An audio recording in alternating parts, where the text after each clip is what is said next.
how we going? How's it going, everybody? Ace Shinigami here to bring you another chapter review for One Piece. Chapter titled Being Free. And now we finally, I know this is the cover story for Yamato, but it's just taken a hot minute for her to get out of the capital. And she's finally out. Or he, whatever. Good on them. It's been a hot minute. Some people have been kind of predicting maybe something will happen at the capital while they're gone. That's always a possibility, but for now, Yamato sets off on her holy pilgrimage for the Inari Shrine. Continuing onward from there, though, we have the continuation of the giant robot falling from the sky, squishing a few Marines. They're mostly just going, jump overboard, is that the metal creature? It's gonna sink the ship. And then, ba-boom! It took out, like, I don't know, maybe like 10, 15 fucking ships. It's huge. Like, you have a scale now of how big it is compared to some of these ships. I think it's bigger than the Elbaf ship, not gonna lie. As it sinks, and even the Denden Mushi in there is sinking with it, you know, you just hear the little static noise, whatever, coming through, and you see the Iron Giant basically talking out loud. Where are you, Joy Boy? Where did you go? I wanted our paths to cross. You were right, Joy. Oh, you were here, right, Joy Boy? How strange. How very strange. And then Warcury pops up on the scene, and the Marines are just like, "What the f is that?" Just obviously, you know, you see this thing, and some of them are like, "It's a boar. It's a mammoth. It's huge. What's the deal with this crazy island?" Obviously, some of them might just think it's an experiment from Vegapunk, but as we see from other island dwellers, they're, you know, obviously they're wondering why it, you know, the broadcast was cut off short. Some of them even mentioning, now that I think about it, what could have killed a genius like Vegapunk in the first place.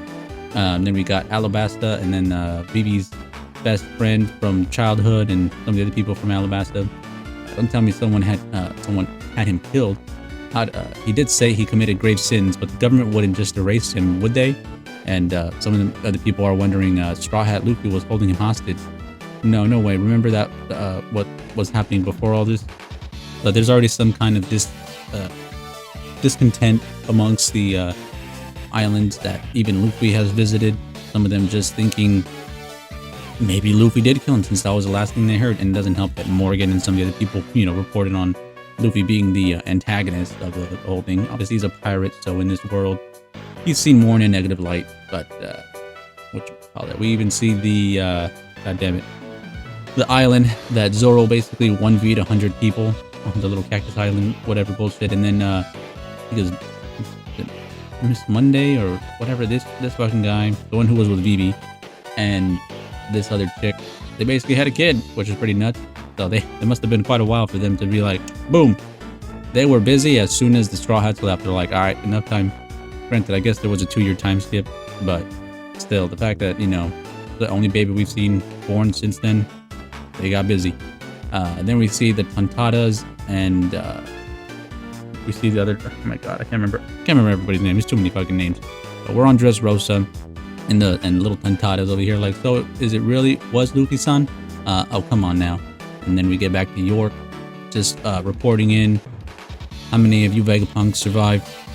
Basically trying to figure out how many of them are left. The only ones that are left so far are Lilith and whatchamacallit. I'll remember the name in a minute. Hold up. Okay, so it's Atlas and Lilith that are the ones that survived with Straw Hat. And I'm pretty sure Edison still should have been alive, but we don't hear anything from him. So hopefully he somehow makes it off the island. But as of right now, most of the male satellites have already been taken out. It sucks that we're losing someone, even Pythagoras and all the, like, they're pretty good, very helpful, and obviously they all kind of are like the 7 deadly sins. They each mean something, and they each have that sin that cooperates with them.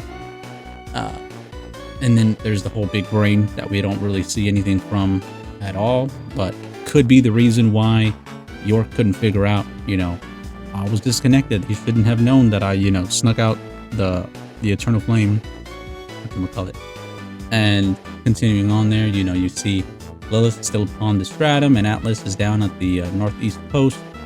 And then you got Warcury asking them, shall we eliminate them? Yes. Punk Records appears to have been programmed to function and grow even after Stella's termination. We can benefit from it through York. The other two geniuses are nothing but loose ends. So they have their, you know, plan set that they're just going to attack Atlas and Lilith. And then we get a continuation of the Elbath ship. Set sail! Let's get out of here! And they're destroying so many fucking marine ships. Like, it's uncomparable, but the size of this fucking ship. And then we got Dory and Groggy hopping on with Luffy. We're on. Oops-a-daisy. And then, you know, they finally make it. You made it, of course. Ba ba ba ba. And then Luffy being, or whatchamacallit, Bonney, you know, just Luffy. Whoa, so this is a giant ship. It's so huge. Where's Usopp? Isn't he here? What about Chopper? And then, damn it all, chase them down. There's no way we can let them escape when we have all these. We have this many battleships. The giants are too tough. Are you two gonna be okay? And then you see that Bonney turned Doll and Vice Admiral Bluegrass into fucking kids. And obviously Doll is not very pleased. Bonney, that bitch. And Grass is just like so frustrating to be rendered helpless like this. Her ability is incredible, and then obviously the little giraffe is turned into a little toy. That's pretty cute. And Bonney just chilling there, being like, "You Marines are gonna be in hot water for letting me get away, huh?" And then you just got the giants in the background laughing and stuff. Oimo, Kashi. You look pretty beaten up, Kashi. Sanji here. We've successfully set off. Nami, how's it looking up there? And then we'll be right behind you. Strawhats, I've been itching to see you again. Basically says Sanji. Or not him, sorry. This bad boy, the other child giant. You have Nami on the other part of the cloud. We'll be able to launch into the ocean thanks to Edison, but we may need help. We may need you guys to help us land safely. Of course, Nami-san, Robin-chan, and Lilith-chan, you are my top priority. And then obviously you got Usopp and even Frankie being like, why not save everyone? Stop forgetting the rest of us. Even if you think nothing can stop me from rescuing you ladies, I'll make sure the ship isn't damaged. Obviously you just got them both being like, man, what are we? Something's coming from up above the island though, and you got the Big Bird man just coming in. Hot! Another elder? They're really coming after us now, huh? And then you got Luffy just chowing down, and even the giant chef is just like, oh my, you must be Straw Hat Luffy. The captains warned me that about your appetite. That's why I had a bunch of food ready, but I wasn't planning on serving this all in one go. Sorry, I gotta fill up now. Just cook some more for later. You really eat a lot, don't you? And then luckily Dory and Groggy are able to protect the ship from this giant bird who's spitting fire. I already told you, it's insane the abilities that the elders have.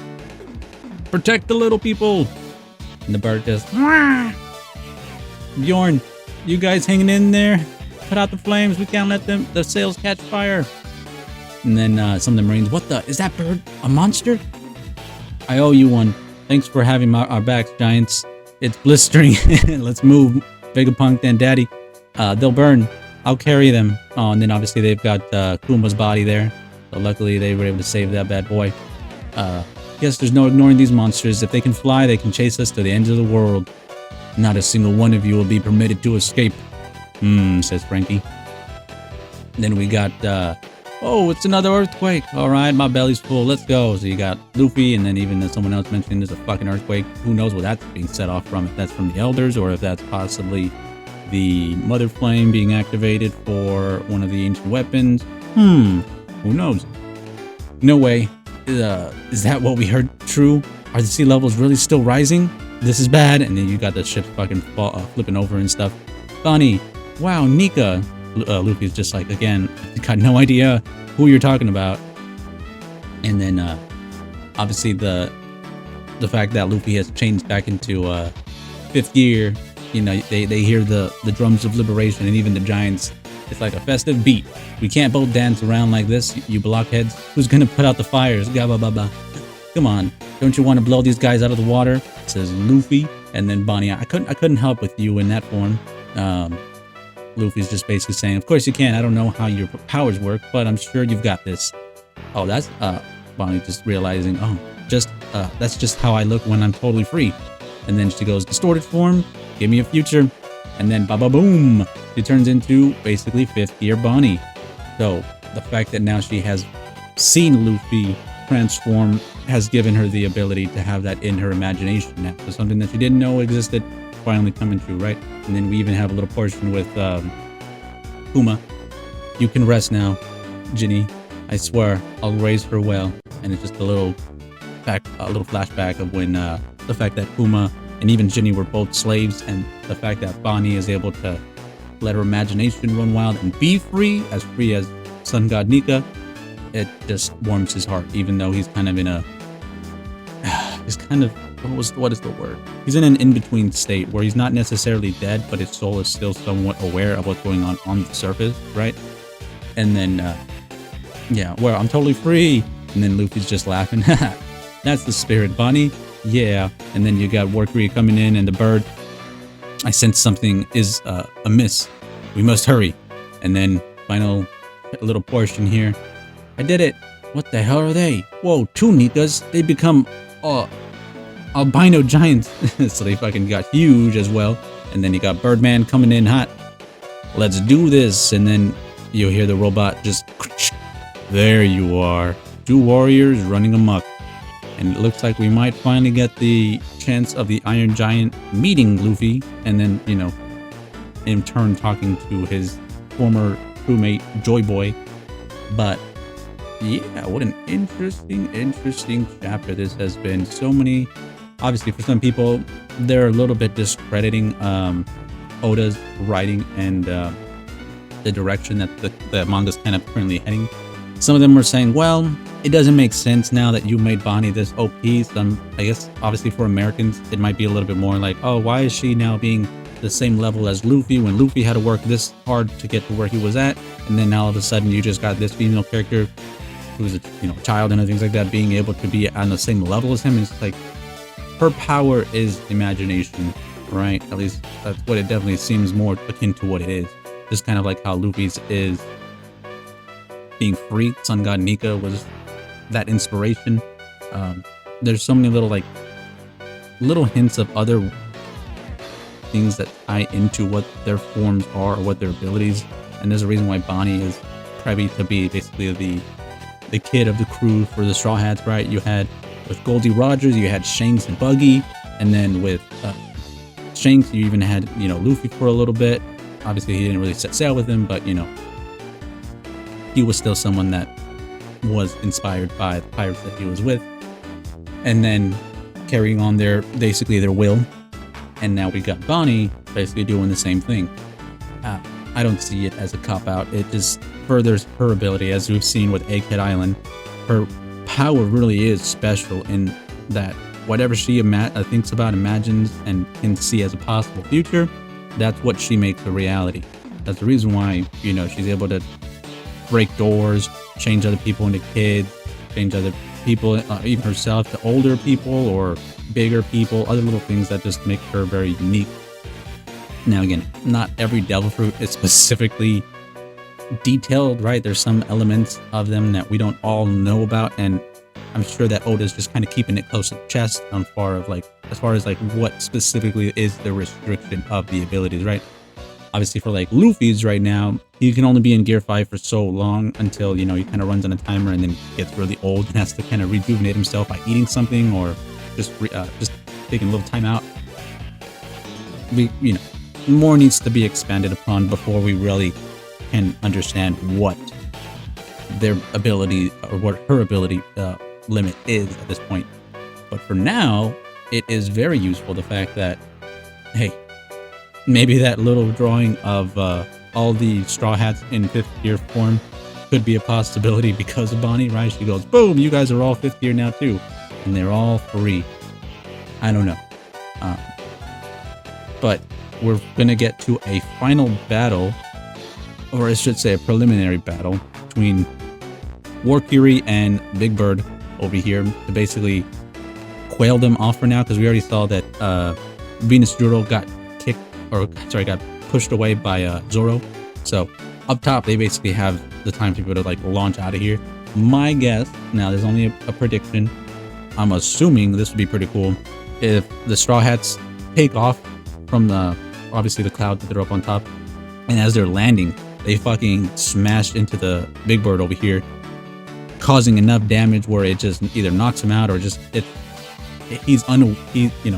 catching him off guard, so much so that it does do some damage to him. Maybe these people kind of have like, yes, they have the observation hockey and other things like that, but if they're not aware, they get hit in a blind spot. And kind of thinking alongside the Byakugan and other things like that, where there's always a blind spot that is moving around and stuff like that, and they can't always see where that is.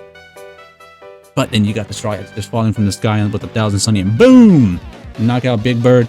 You got Bonney and Luffy being able to come up together with some badass combo to just same thing, knock out Warcury, or combination of the two, and also the Iron Giant coming back and being like, oh, round 2, we're coming back up, guys, and then maybe he helps out hold off the Elder, because at this point, a lot of the Marines that are on here can't go very long without questioning their system, because they're just like, okay, what the fuck are these things, these giant beasts, these monsters that have just appeared out of nowhere, and then we also have to worry about the Straw Hats and the fucking Giants.